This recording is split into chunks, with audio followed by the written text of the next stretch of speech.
Well, hello, this is Rose RCG Creations. How are you doing? We're bringing to you today easy cinnamon rolls from scratch. First time making it. It doesn't really sound like it's overly easy, but since I'm a brand new baker, everything seems hard for me. But I'm going to give you a quick little glimpse, but of course I'll have a pop-up of the ingredients, and then the description box will have a full recipe with directions and everything. It calls for 2 3/4 cup all-purpose flour, 1/4 cup granulated sugar, 1/2 teaspoon salt, 3/4 cup whole milk, 3 tablespoons unsalted butter, 2 1/4 teaspoon platinum yeast from Red Star. This is on the internet, and who is the author? Oh, it doesn't have a name. I don't know. Somewhere on the internet is where I got it from. I went through a bunch of stuff. I went through the Betty Crocker cookbook, and there were a lot of them were a lot more complicated than this. But what's really nice about this, because I'm a brand new baker, is it only requires 1 rise. So for me, that's good because I don't really know what I'm doing yet. And then you're going to add 1 large egg. Now, I don't have this platinum yeast from Red Star, but I do have active dry yeast that I keep in the freezer, and because it prolongs the storage shelf. But I went ahead and made it because it takes about 10 minutes to make. But see how it's all bubbly? So that means this is good active dry yeast. So that's ready to roll. So let's go ahead and get started. And it's asking for mix the flour. I already pre-measured my flour.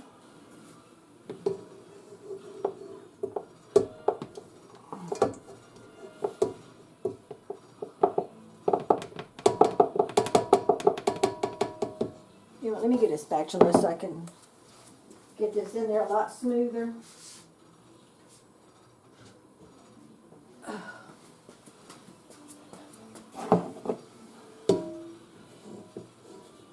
Oh, that was a lot easier. Okay, now I know. Go from that side. Okay, so we're going to mix. It says, whisk the flour, sugar, and salt together. Flour, sugar, it's 1/4 cup. Salt, which is 1/2 teaspoon, and I'm just going to mix it in the mixer. Okay, start this slow. Okay, now I know. Don't do this fast when it's just flour. Made a big mess. I'm just going to sit there just for a few minutes so it all gets mixed up pretty well. Didn't lose too much of my flour, but boy, did I make a big mess. Okay. So my timer for my yeast has been 10 minutes, so I can start using it. So I'm good to go on that. Okay, next, let's see. Set that aside, which I did. Combine the milk and the butter together, which is what I did. And I mixed it all up. I really want to stay within my 15-minute time frame that I give myself. Okay, so I did that together, and you microwave it, and you want the butter and the warm milk. And I used buttermilk, and I don't have buttermilk, but I did buy this buttermilk powder at the grocery store, and it's Hoosier Heel, and you can make it yourself. And of course, because I like to put directions on things to do, of how much I want to make it. That way I always have buttermilk on hand. So this is the buttermilk, and the eggs already mixed up together. And then you whisk in the yeast until it's dissolved. Oh, let me get my whisk.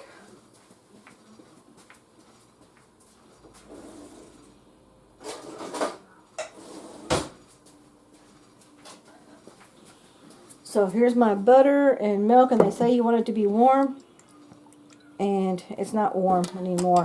I sat down a little too long here. Let me microwave this for just a few seconds to warm this back up.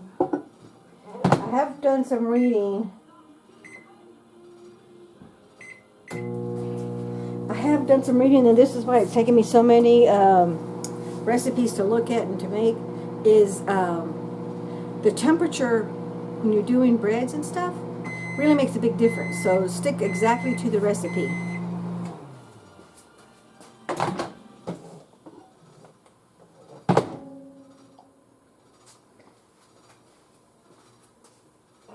got my little towel, my clean towel, wipe my finger.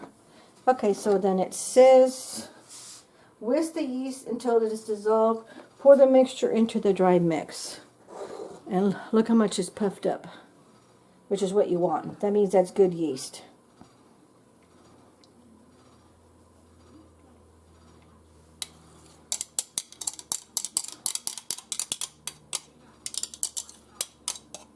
At least I don't know. This is just what I've read about the yeast. So let me just mix it all up.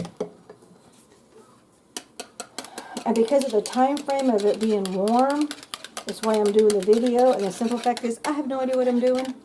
I've been looking and trying. And I know a lot of people are just like me who have no idea what they're doing. So that's why I'm doing these videos, is to show you step by step. And see how all the puffiness, the foam and all that just went back down? Because it incorporated with the warmed butter and the milk. Okay, so whisk the yeast until dissolved. Pour the mixture into the dry ingredients. Okay, so let's pour the mixture in here. Put that over there. Okay, pour the mixture into the dry, add the egg. And this is a room temperature egg. And my egg has been out for quite a while. It is in room temperature. And you know what, I'm going to break this. I don't want to get any eggshells. Okay. Oops. Trying to get my little pile of dirty dishes in here. Alrighty, and then I put my egg in here. And then add the egg and stir with a sturdy spatula or wooden spoon. But I got the little adapter that shows, it's got a rubber side to it. I'll show you in a minute what it looks like. But it says, I'm going to let that mix a little bit. It says, whisk the yeast until it is dissolved. Pour the mixture into the dry ingredients. Add the egg and stir with a sturdy rubber spatula or wooden spoon, or use a stand mixer with a paddle attachment on medium speed until a soft dough forms. Okay, medium speed. Let me go to medium. Okay, so I'm on medium speed. Okay, it's locked. Okay, mix until a soft dough forms. And then we'll transfer this dough over to a flour. So, I'm going to go ahead and stop the video, finish this up, get my little pastry thing, put the flour on it, and then we'll go to the next phase, so we'll bring you back.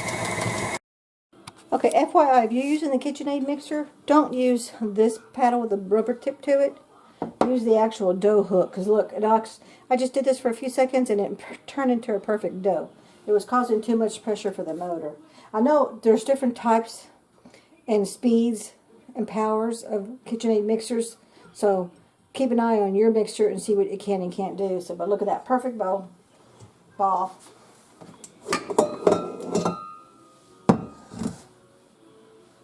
And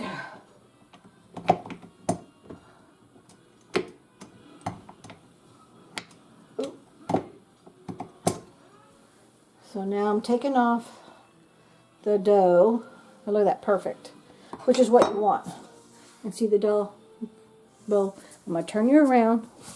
I'm going to bring you over. I'm going to have to angle you down, because there's a little bit more we need still to be able to do. Let me angle you so you can see what's going on. Bring you just a tad closer. Okay, you're there. Because it says bring it into a ball. It says mix until a soft dough forms. And then you transfer the dough onto a lightly floured surface. Using floured hands, knead the dough for 3 minutes. So, let me get my hands floured. And let me transfer the dough.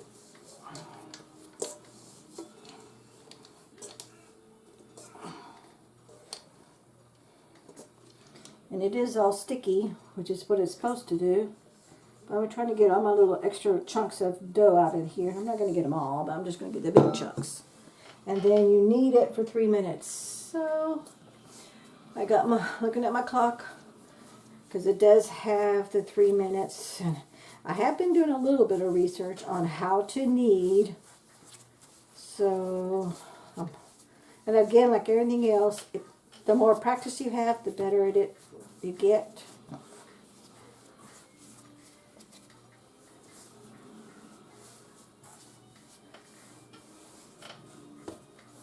And it's not sticking to me. Oh, sorry, I can't see. I have a reverse my camera here. Okay, I just want to make sure that you're in frame and you can see what's going on. Okay, let me move this over to here. So all I'm doing now is kneading it. Do it for 3 minutes. I'm not going to keep you on recording for that. So I'm just going to continue kneading this for 3 minutes. Then I'm going to transfer the dough into a lightly floured surface. Oop, there's a piece of something that's hard. I don't know what that is. Could be like hard sugar, hard piece of flour. Who knows? Okay. Knead the dough for 3 minutes. You should have a smooth ball of dough. If the dough is super soft or sticky, you can add a little bit more flour. Place on a lightly greased bowl, non-stick. Cover loosely and let the dough rest for about 10 minutes or until you get the filling ingredients ready. And you can put it like in your oven. That's a good spot to keep it in until it rises. So I'm going to do that. But I don't want to keep you to watching all that because that seems really easy. But if there's any of you that want a full step-by-step video, I'll definitely do that. But that video will probably be like an hour video. So let me know in the comments if you'd like to see something like that with the step-by-steps. Okay, I'll bring you back to the next phase. Alrighty, look how much it rose. So it had been 10 minutes, actually a little bit longer than that because I was getting my stuff together and I was washing my dishes. So now it says, oops, I got something dirty all over my thing. Thank goodness for the sheet protectors. Okay, now, let's see, place the lightly greased bowl, okay, after 10 minutes, okay, after 10 minutes, roll the dough out to a 14 1/8 inch rectangle. Let me get my rolling pin.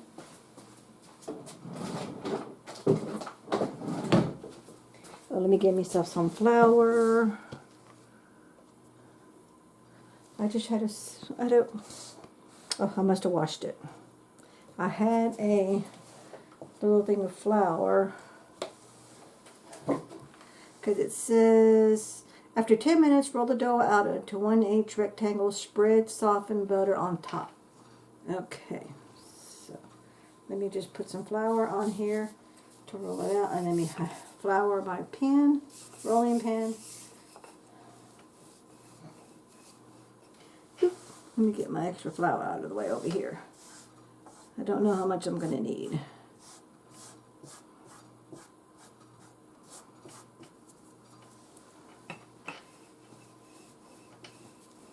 Now I have been doing some research and some reading on making these cinnamon rolls. And it's kind of hit or miss. But what I'm going to do is I'm going to lay my softened butter with my spatula and then sprinkle my brown sugar and cinnamon mix on top. Because the consensus from most people seem to like that method better. And we'll just have to wait and see. Because again, this is my first time making it. So I'll know the first time I always follow typically I always follow the directions the first time. Okay.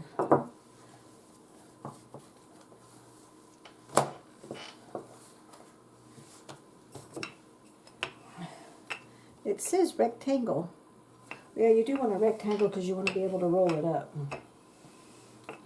But I want a pretty good size on both ends. So let me smooth all this over to this side. And How thick do you want this? Roll the dough into a 14 by 8 inch, 360 by 10 rectangle. Okay. I'm trying to get an even rectangle. Even when I used to make tortillas all the time, I never got a perfect circle. I just never did it. Could never get it. My mom could, my grandma could. I never could. Even my dad could do it. And my dad wasn't much of a cook or baker. But he did on occasion. He did make some really great fajitas. We would always eat fajitas for Christmas. That was our Christmas dinner when it was all of us kids. And then when we got married and had our own kids, Mom and Dad served fajitas. They didn't do the turkey. Okay, I think that's a pretty good size. And I know I'm gonna roll it this way and then be able to cut it. So hopefully this turns out okay. If not, we'll just, you know what, it comes out to what it comes out. Okay, so now I'm going to get my spatula. It's got a little bit of brown sugar mix where I mixed it up, but that's okay. And I'm going to use, it asks for 3 tablespoons of unsalted butter. And thank goodness these had the little measurements. So 1, 2, 3, 4. This is actually half a stick. So it's 4 tablespoons.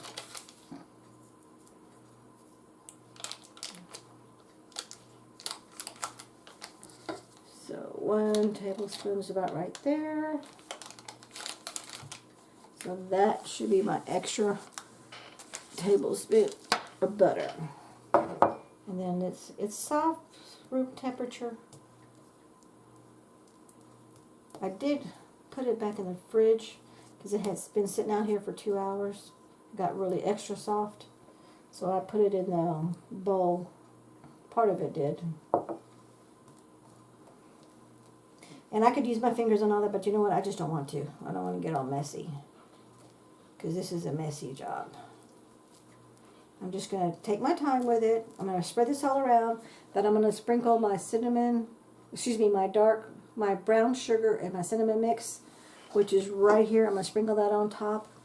And then I'll bring you back to when I get to that phase. I just want to do this because I just may have to get my hands all messy and I don't want to get yucky stuff on my camera. Okay, so we'll bring you back when we get to that next phase. Okay, so there is the mixture. Let me move you down. There's the whole thing all rolled out. The butter first, and then the cinnamon, the dark brown sugar, and the cinnamon mixture. It's all rolled out. Now we're going to do the roll up. Let's see how we roll things up.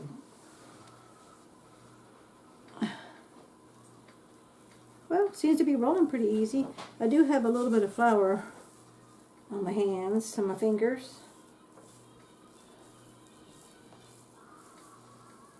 Well, it actually isn't as... I really thought it was going to be kind of hard to do this rolling.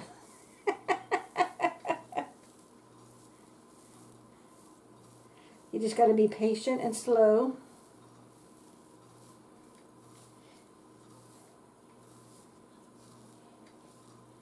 And I should have turned my mat around to show, but I am going to move this. So I've seen a bunch of people, what they do is they pick it up a little bit at a time, then they roll it back, and then they pick it up and then they move it on their counter or mat, whatever it is. I've got a pastry mat down because, again, like I said, I'm new to this. And then they pinch.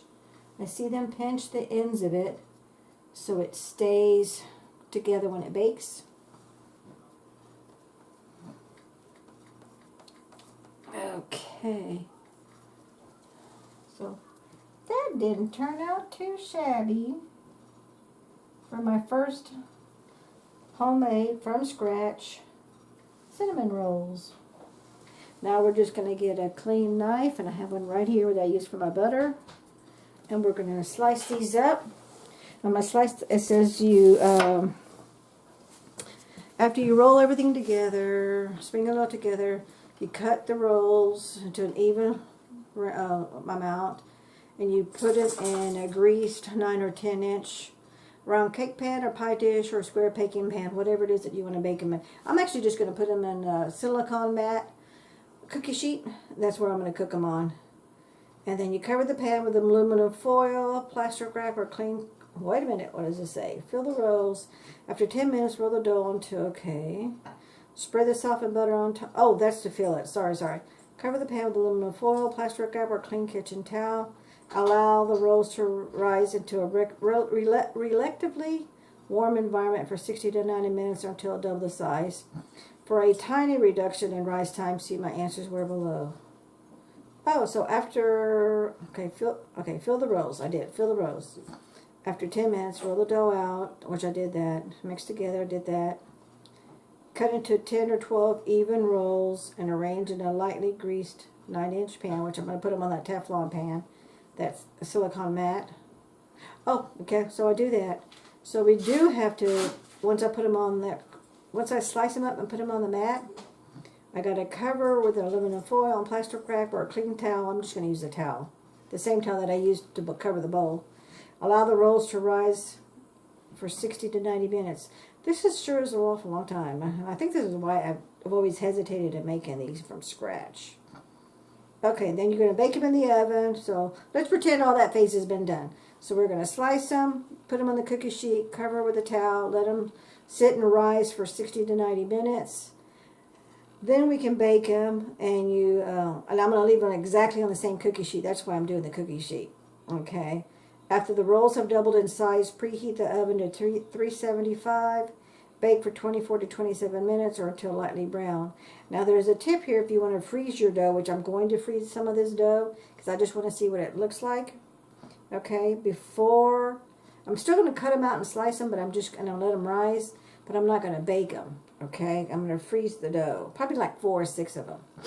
Okay, and then if you freeze it, when you're freezing, a little paper went down here. I got little tips and stuff. When you're doing some freezing, bake the rolls above, okay, but instead of baking for 24 to 27 minutes, you only bake them for 10 minutes.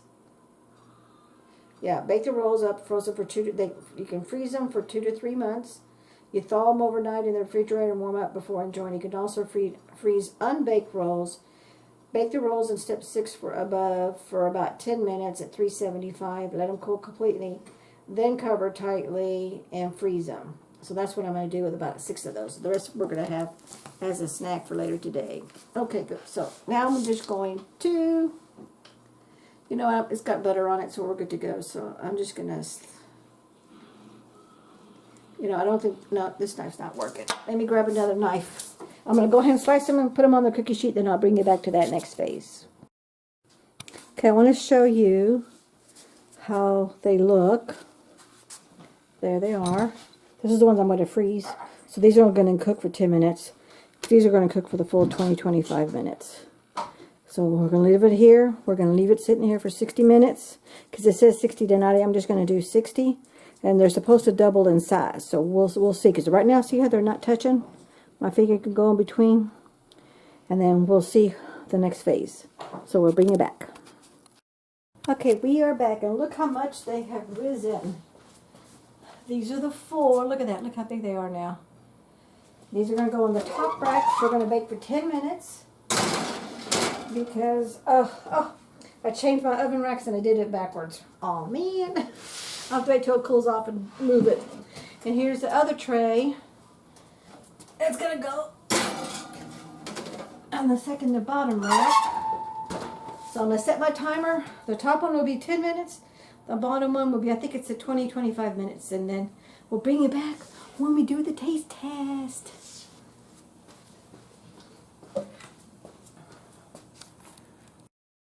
Okay, now we're going to be doing the cream icing. Hubby wanted the cream cheese icing, so that's what we're going to do. And it calls for 4 ounces of cream cheese, 2 tablespoons of butter, 2/3 cup confectioner sugar, which is same as powdered sugar, and 1 teaspoon of vanilla. I just mix it all up. But you know what I'm going to do first is I'm going to mix really well the butter and the cream cheese. And cinnamon rolls are baking in the oven right now. They're on a timer. And of course you want to start off with very softened room temperature butter and cream cheese. My butter is totally not totally soft, but close enough. And by the time the cinnamon rolls come out of the oven, it'll be totally done because it won't take very long to mix this up. So that's done. Let me add my powdered sugar. This is my homemade vanilla. And it calls for 1 teaspoon, so it's not going to be a whole lot. And I'm just going to eyeball it. Because for me, that's good enough.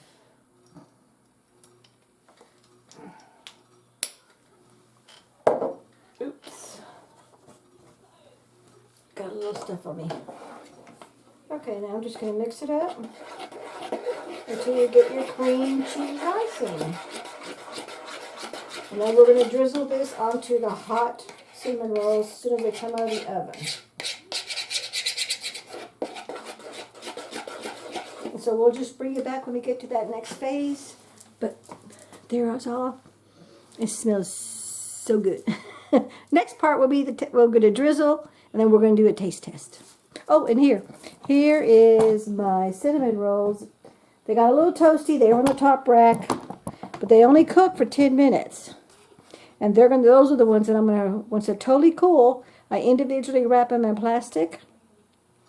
Then I'm going to put them in a freezer zipper bag. Then I'm going to freeze them until probably one day next week, or it might be this weekend, and then we'll have those as probably for breakfast or just as a snack, whatever we feel like doing. And I'll be able to, I will post on the video, a quick little video of how well it tasted frozen, because I'm going to try it again, because it does say they freeze for 2 to 3 months. The dough does. So we'll see how it works. We'll bring it back for the next phase. Okay, it's time to take them out of the oven. Oh, they got a little too toasty. Oh, man. Look at that. Oh, man. Turn the oven off.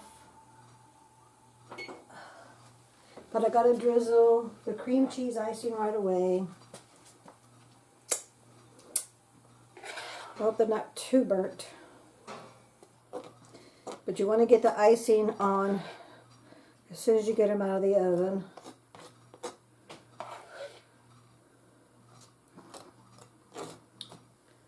Well, they're soft. I think they just overcooked. Man, oh man, oh man. I gotta put a little note on here. I think my oven cooks a little bit faster. It gets hotter, cooks hotter. I did it at the right temperature, and I did it at the right time frame. It said 24 to 27 minutes. I set my alarm for 27, and it just came on. Okay, well, we'll see. Hopefully they're not too burnt. Okay, so I've got cream cheese. Now I'm just going to drizzle the rest of this. Now I'm going to overload it with cream cheese, but enough.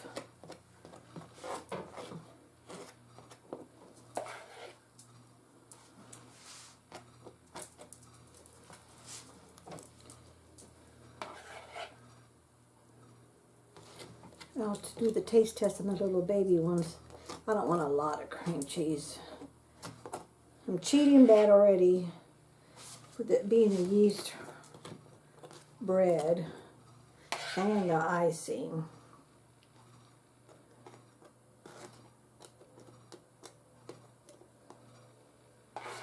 And this was, if it tastes good, I will make this again. But I won't do it that often because it's a lot of prep time. And yes, I know we're making from scratch. But yes, I know you can always get the Pillsbury biscuits out of the can, roll it out, and do your filling, do your icing. But it won't be the same flavor. And it won't have all the preservatives in it, because this doesn't have all those preservatives that they use in the store-bought items. So items stay longer on the shelf, so they can sell more product. which is the reason why I'm learning to cook from scratch. So I'm trying to cut out all those preservatives. At our age, we don't need any of that stuff. But look, sure left a lot of more icing. I'm wondering if we're going to save this icing for a day or two. We'll see. So let me get one of the little ones.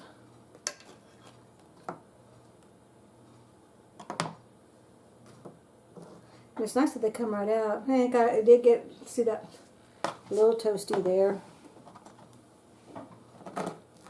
And they're crunchy on the inside because they did get a little overcooked. Ouch.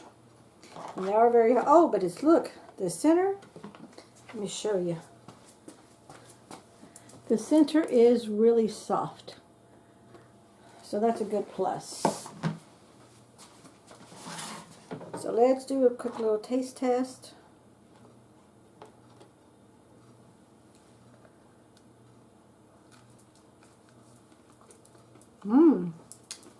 Tastes good. Too crunchy because it's a little overdone. So I would give it a sideways. But this was my error. This wasn't the recipe.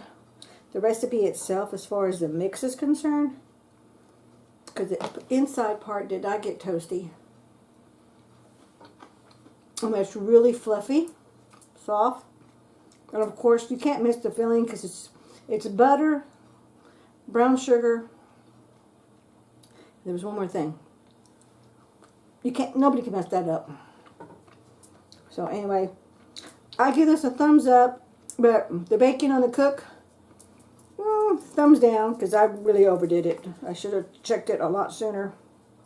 I had the time too. And what's really nice is, let me get a,